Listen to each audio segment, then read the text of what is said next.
In this video, we're going to take an in-depth look at the piano roll within Studio One, or technically the piano view as it's called. And while covering all of these features will involve some editing of MIDI notes, if you're someone who's specifically looking for how you can manipulate and edit MIDI data and notes specifically and in depth, I would recommend checking out this video that I have up here that is dedicated specifically for that. But here we're going to focus on all of the features that are contained within the piano view or the piano roll. And before we get started, just know that I do offer one-on-one training. If you're someone who is interested in that, there's a link in the description. Also, if you're finding the tutorials helpful and would like to leave a tip, there's a link in the description for that as well. And so with all of that out of the way, let's go ahead and get started. On the top track here, I'll just double click on that MIDI part to open up the editor. Now with this open, we can come up to the top, and when we have the double arrows, we can just click, hold, and drag to resize that.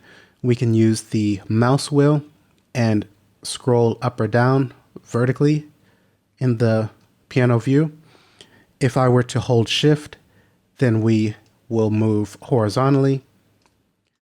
Holding control, we zoom in or out vertically. And just notice that we have these note names that are going to show up when we zoom in to a certain amount. So if you're zoomed out too far, then those are going to go away. If you're missing those and are wondering where they went, just zoom in a bit more and they'll pop up. Holding Control and Shift is going to zoom in or out horizontally. And we can use Shift and L to bring our active loop region into focus within the editor. If we'd like to detach the editor and use this on a second monitor, for instance, we can come to the upper right corner and click on that arrow, and then you can resize this to be however you'd like. And we can also click on this to maximize that. And for the rest of the tutorial, we'll just go ahead and leave this maximized since we're going to be focusing on this view. And we'll start from the very top left and just make our way across and down and cover every single thing here. Now, right at the top, we can choose the view. This is the piano view. We can choose the drum view or the score editor. We can come back to the piano roll. We next have the various tools that are available, and most of us are aware of these, so we won't spend too much time here. But just know that you can access these quickly by using the number keys on your QWERTY keyboard. So 1 is going to be the arrow tool, 2 split, 3 is the paint, 4 the eraser, 5 is the mute, and 6 is the listen. I'll press 1 to come back to the arrow tool, and we can also right click in an empty area and quickly access the tools as well. We can also use Control on our QWERTY keyboard to access an alternative tool. So when the arrow tool is active, if I hold Control, then we're going to get the paint tool. If we switch to, say, the split tool and I hold Control, then we get the arrow tool. And it's going to be the same for the paint tool. While that's active, when holding Control, we switch to the arrow tool. And I believe that all of the rest of these, when you hold Control, they switch back to the arrow tool. Next in line, we have step record here, and we can activate that by clicking once. And this is automatically going to be enabled when you click that. We can see enable up above. So now wherever you position your cursor, so if I come here, and I press a key or pad on my controller or pad in my instance, we can see that we have a note that's populated.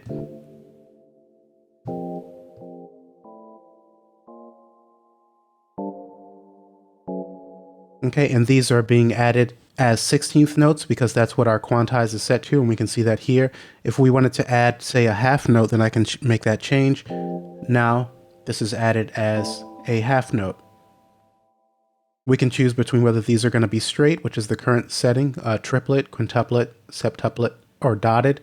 We can use the back to remove the notes that we recently added. If we would like to add a rest, say, let's change this to an eighth note, we can add an eighth note rest by clicking here. If we'd like to disable the step record, we can just click that and it's going to be turned off.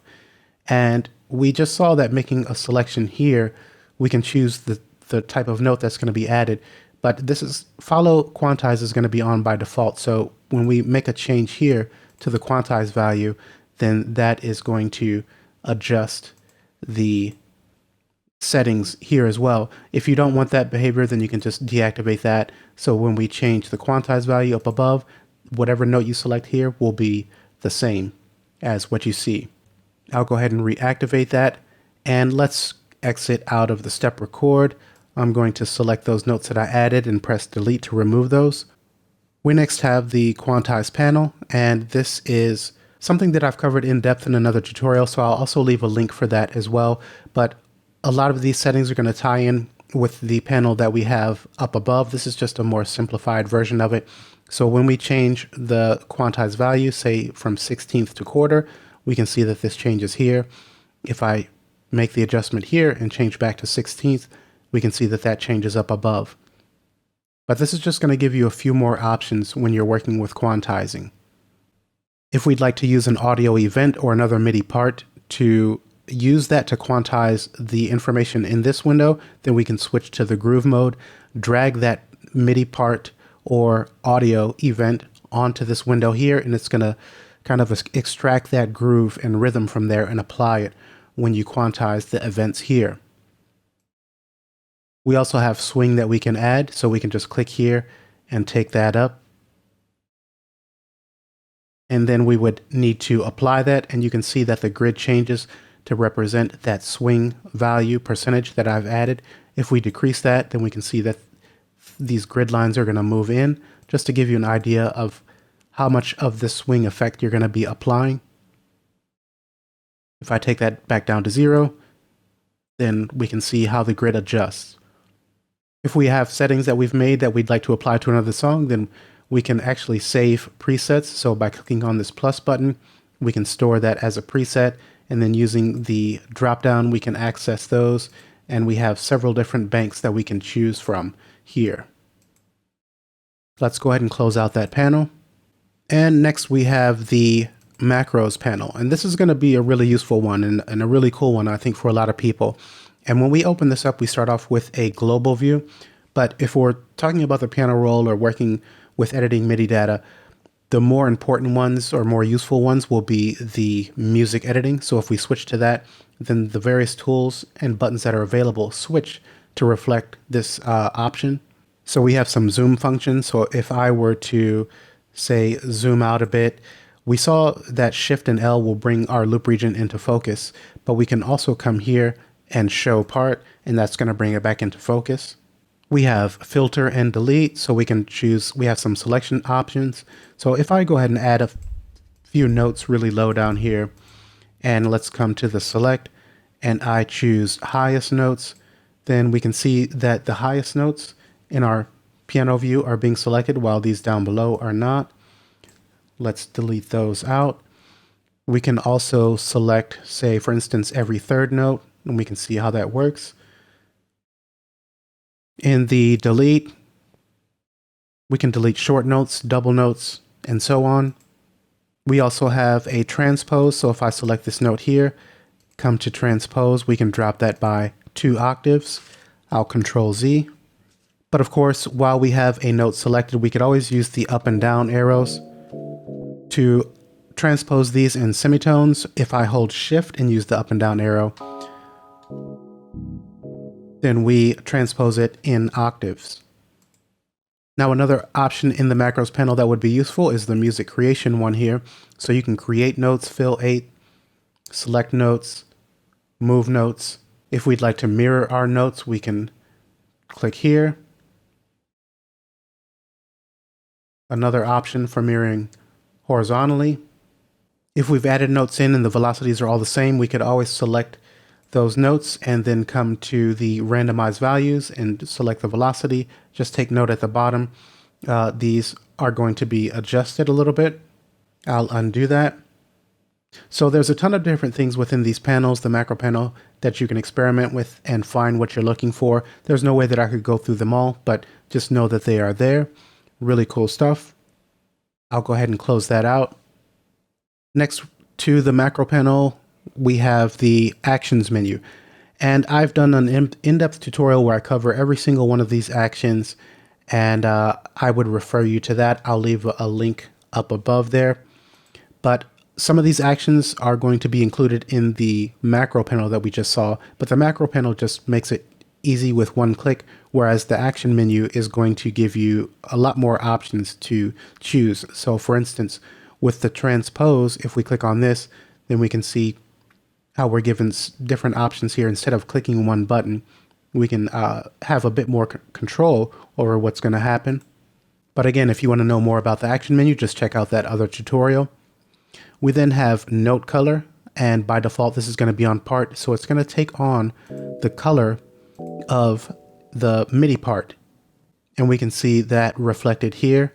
So if I were to click and change to a different color, you can see how the MIDI notes are changing based on the color that I select for the track. Now we have a couple other options because we can also change this to be by pitch. So the color of the notes is going to be by pitch. We can do velocity. So if I come down to the automation lane and change the velocity level, we can see this note is going to change its color based on the velocity level. Okay, what else do we have? Velocity bar. Now notice the MIDI notes are just one solid color here, but if we activate velocity bar, we can then see a visual representation of the velocity level. So again, as I take this down, we can see that this is going to just give you a visual of the velocity level.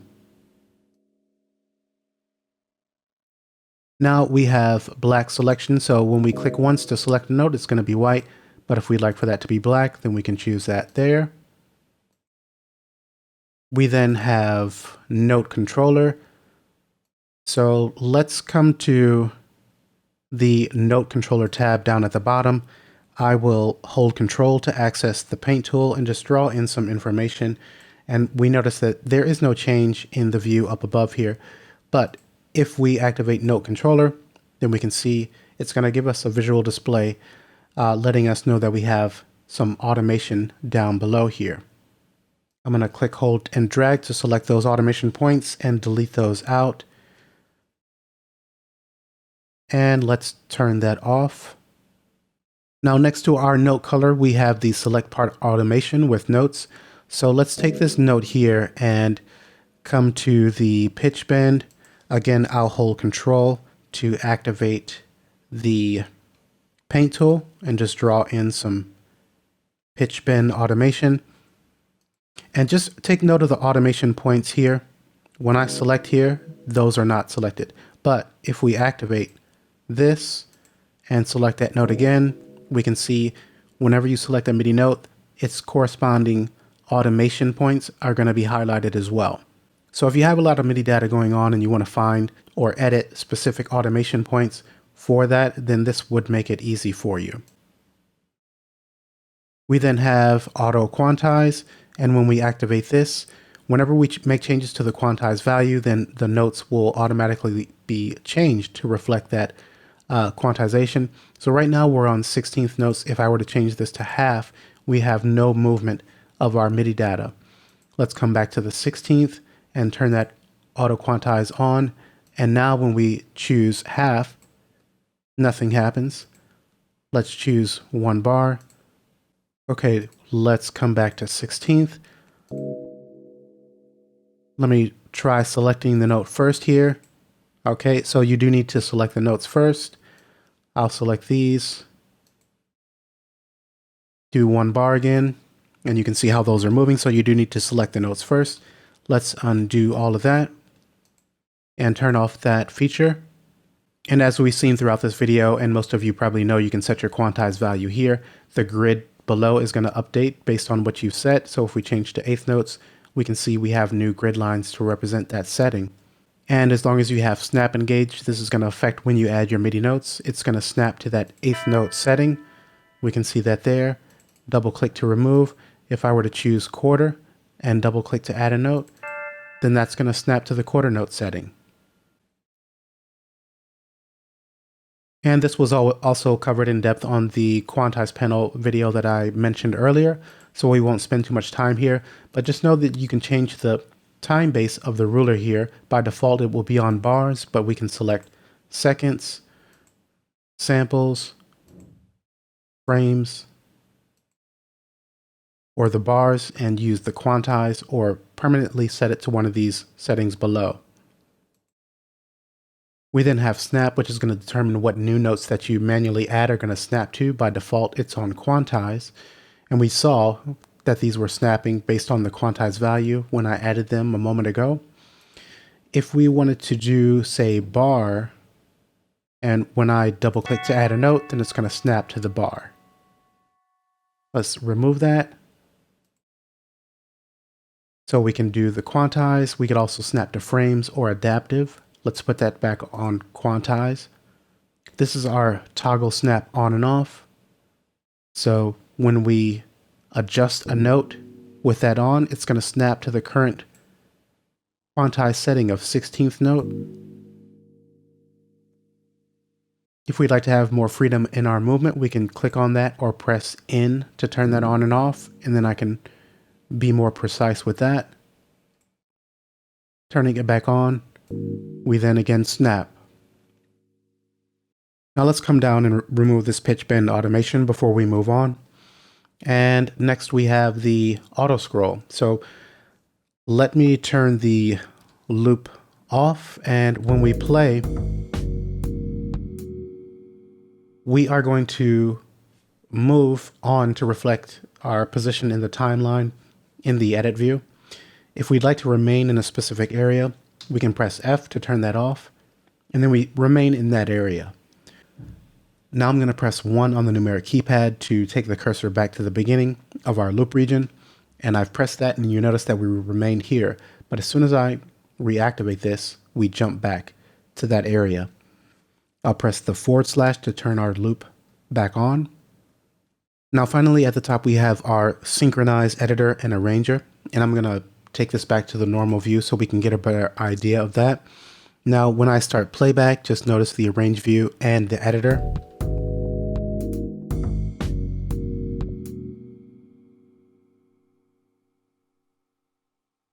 Okay, so these are not quite aligned, and if I were to go ahead and turn this on though, notice how the cursors both line up, and these are going to work in unison. And if I actually zoom in the arrange view, we also zoom in the editor as well.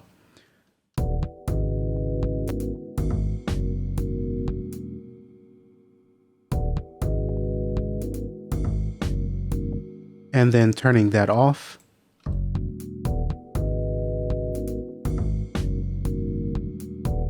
Zooming up above doesn't affect down below. So that is what that feature is for. Let's again come back to the maximized, and I'll again shift and L to bring this into focus. Alright, now just below all of the top controls we have a track list here, and this we can use to view the MIDI information for the various tracks that are in our song. So right now we're on the Falcon.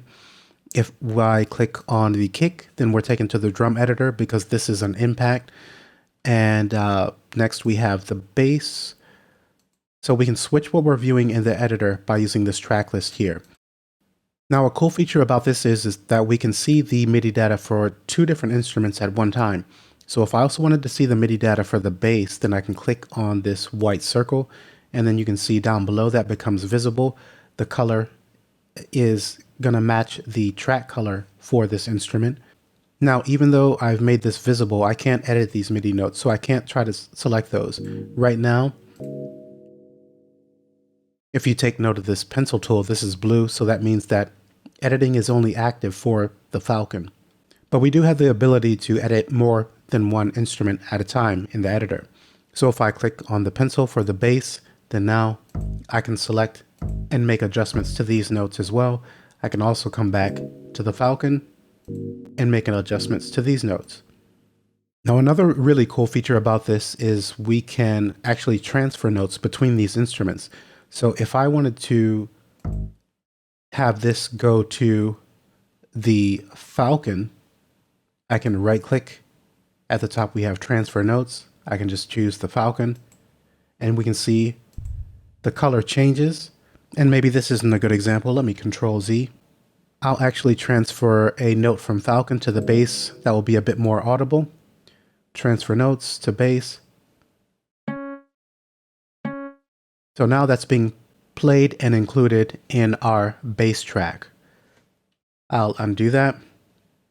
Now finally, in the track list column here, we have a lock feature. So if I activate that lock, let's come back to the normal view, and I select the impact, then notice that the editor is not going to show that because we've locked this to show the Falcon and the bass. So then those are always going to remain in the editor as long as they're locked here. Now, if I, in the left corner, unlock that, then select the impact, now we're able to access that. Let's come back to our Falcon and maximize our editor again. Let's close the track list, and just know that you don't have to open this up to change the view between the different instruments. You can also click on this drop down menu and we can select our bass or our violin here. Next to that, we have a global track visibility button. So if we have markers in our arrange view, or we're using the arranger track or chord track, signature track, variations, we can view these all in the editor. Now you can't make edits to these in the editor, but if you need them as a reference to help guide you in your editing, then you can always make these visible here, especially if you're in this full screen mode and you're not seeing the arranger. We then have our ruler, and if we right click on that, we can activate and deactivate the loop by selecting there. We can actually add a enable play start marker. So when I click on that, notice at the cursor position, we have a green marker that's been added. And when this is added, no matter where I position the cursor, playback is always going to start from this position. Okay, right clicking, we can take that off. We also have a few options to show these tracks as we saw with the global view button. We can create offsets and change the time base as we've already taken a look at. We can also click, hold, and drag up and down in the ruler to zoom in or out horizontally. We can drag left or right to navigate. Anytime we'd like to view the instrument that is attached to this MIDI information, you can click on the little keyboard icon there and that will open up the instrument. It's been a little bit buggy in full screen mode, but I haven't had any issues when this has been in the normal mode. So I'll just take it back there, click here, and we can see that the Falcon opens up. Next to that, we have mute and solo control. So if we want to mute this track, we can do so here, or if we'd like to solo it. We then have audition notes. And as you've heard when I double click and add notes, we've been hearing these throughout the tutorial, but if we don't want that behavior, we could just click once, take that off, and then when we add or select notes, we won't hear those back.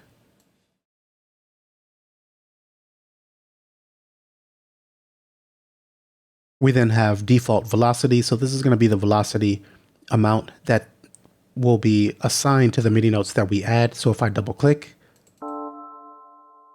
let's come to the velocity tab in the automation lane, and we can see that this note is 80%. You can see that in the pop-up window. So let's double click to remove that and change this to 50%. So now when I double click, we can see in the pop-up window, this has been added at 50%. Now next we have scale, and when we activate this by clicking here, this is going to allow us to add MIDI notes, but have them added in a restricted manner based on a scale that we choose here. And by default, this is going to be on C chromatic, and we have these little blue indicators on every key because that's the scale that we have chosen. But if we were to select, say, the melodic minor, you can notice that the highlighted keys have been changed. Let's try the minor pentatonic. And so now we have even fewer keys that are highlighted in this particular scale. So now when I double click to add a note, this key is not highlighted, so it's not in the scale. But if I try to double click to add the note here, notice it's not allowing me to do that. It's going to default up to the next key that is in this scale. Just keep in mind that once the note has been added, if I use the up and down arrow keys, I can still move it to a key that's not in the chosen scale here. Also, if you're going to record live and playback live, it's not going to go by the scale that you have chosen here. This strictly applies to when you're double clicking to manually add MIDI notes. Now, one other really cool thing is if we come back to the macro piano, or macro panel rather, and come to the music editing and come to the pitch section and pitch, and we can use the apply scale, and this function is going to alter these notes or move them to positions, the nearest positions in this scale that we have chosen here. So if I apply the scale, we can see that these have been moved to the nearest positions of the scale that we have selected here. So I think that's a pretty cool feature. Let's actually remove the macro panel and deactivate the scale feature.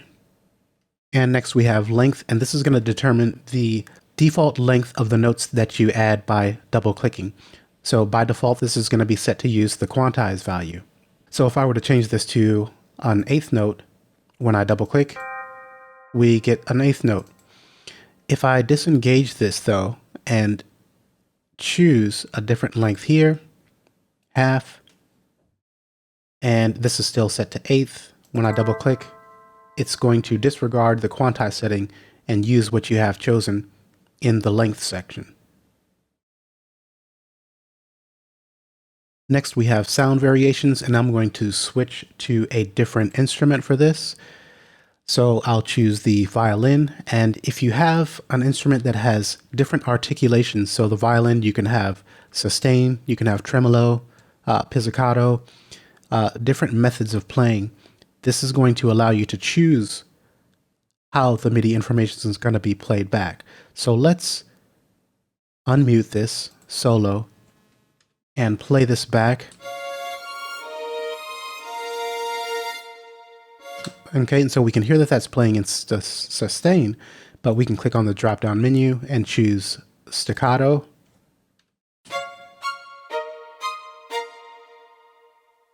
Okay, we can pizzicato.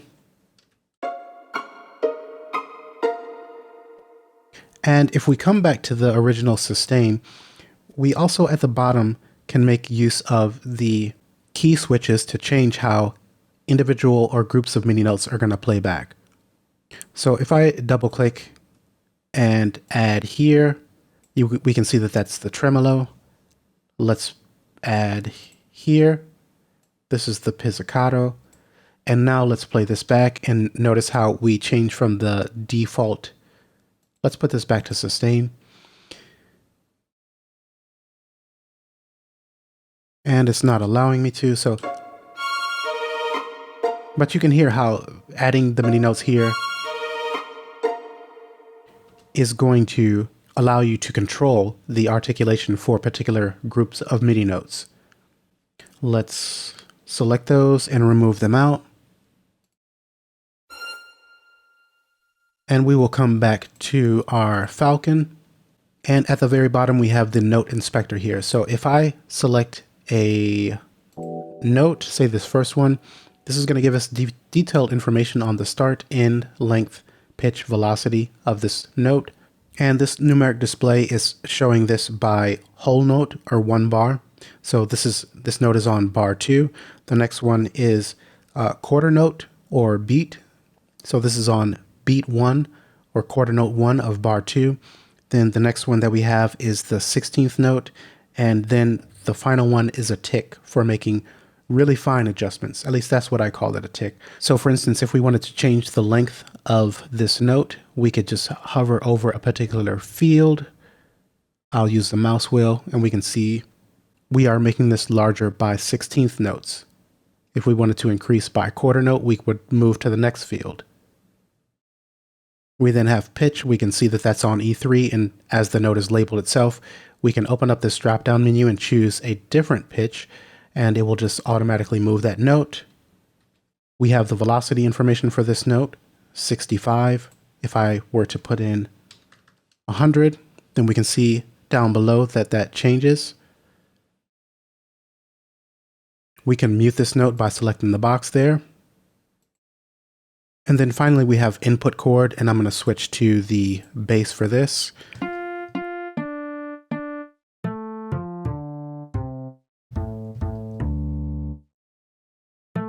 So we can see when I trigger a single pad on my controller, we have a readout displaying what note that is. So as I cycle between the three notes, we're seeing those displayed. If I press all three at the same time, we're going to see the particular chord. And you can see in the piano roll that I'm holding 3. And then as I go back to playing 1, it's just going to display the name of that single note. Okay, and we are just about finished here. Only a couple more minutes left of things to cover. And so we talked about the note names on these, the MIDI notes, and that you need to be zoomed in to see those. So again, holding control and using the mouse wheel, we zoom in and out. Now, for the last thing I'd like to talk about, it's dependent on your zoom level as well. So if we zoom out, then we can see as I hover with the arrow tool, nothing happens here. But if I zoom in, at the top, we see this changes. And now if I click and hold, I can adjust the velocity. Let's actually turn the velocity bar on, hover at the top, the arrow tool changes, and you can see I can adjust the velocity by click, hold, and dragging once the icon is changed. If we hover at the very bottom, notice that the arrow tool changes to the split tool. So we can then make a cut to our MIDI note. If we had a stack of MIDI notes, then we can select all of these, hover at the bottom, and with them all selected, they'll all be cut. I'll Control Z, and if I were to hold Alt while I make the cut, then it's also going to split this part into 2 separate parts. So we can see that here, that this has been cut into 2 different parts when you hold down Alt. I'll undo that. Let's maximize. Now when we hover at the top, if I hold Alt, that's going to switch to the mute tool, so we can quickly access that and mute the MIDI note. And when you have 2 adjacent notes, if you hover at the bottom between them, notice that the arrow tool changes to a tube of glue, and you can glue these 2 together. And the very last thing for our piano roll or MIDI editor is the parameter automation lane, and covering this is beyond the scope of this video. Just know that you can edit your MIDI data here or velocity information as we've seen throughout this tutorial. These are going to be the default tabs that are available for Note Controller: sound, variations, music symbols, modulation, pitch bend, and so on. This can be resized if you'd like for it to be larger. You can also add additional automation lanes by clicking on the plus button down below. So if you'd like to edit automation for 2 different parameters in relation to each other, this is one way that you can go about getting that done. We can remove that second one by clicking on the minus, and if we'd prefer not to see this automation lane at all, we can just click on that icon there. That looks like a couple of mountains. Okay, and that is everything. We have, I believe, covered every single feature in here. Anything that we didn't go into depth on, like the action menu here, as I mentioned, I already covered that in a separate tutorial, so check out that link if you would like more information on that. And if you've watched all the way through, I hope you found a lot of good nuggets of information that's going to help you in your music production. And we will wrap up here. I'll see you in the next tutorial.